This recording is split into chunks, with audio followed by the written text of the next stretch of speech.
kina Matobato tsaka Las Cañas. Well, tama po na i-compare kina Matobato at Las Cañas, pareho po sila, lahat po sila nagsasabi ng totoo. Ang alegasyon kasi ni Madriaga, bagman siya ni Duterte sa mga illicit activities tulad ng mga POGO at ISIP o Inday Sara is my president to drum up support for a potential presidential run noong 2022. Okay, so nakatanggap nga ho tayo ng sulat galing sa kanya. It's dated November 17. It was coursed through his lawyer.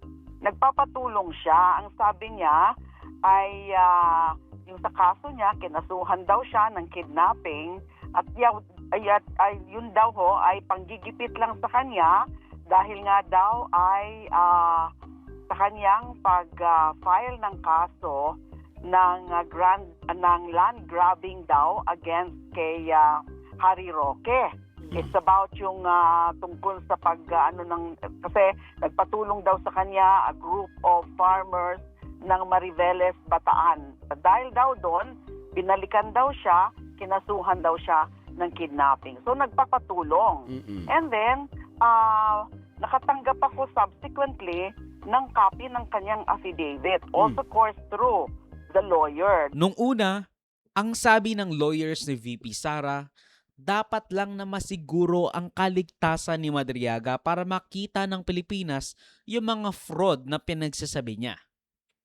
As mentioned, we want him to testify so that he can expose himself to the world as a fraud.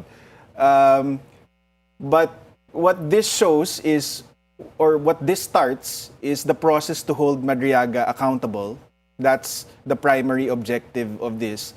And to signal also to the Vice President's enemies that she won't allow them to dictate the terms of engagement anymore.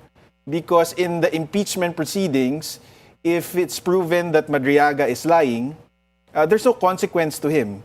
Pero dito sa perjury case, kapag napatunayan namin na nagsisinungaling siya, kulong siya. So yun yung distinction why we had to file this, even though in the impeachment proceedings, we're likely going to use the same evidence to prove that Madriaga is a fraud. Pero nag-iba ng tono itong si VP Sara kasi nga nag-file siya ng cyber libel o ng libel kay Madriaga, tapos kinalaban niya pa si Chel Jokno.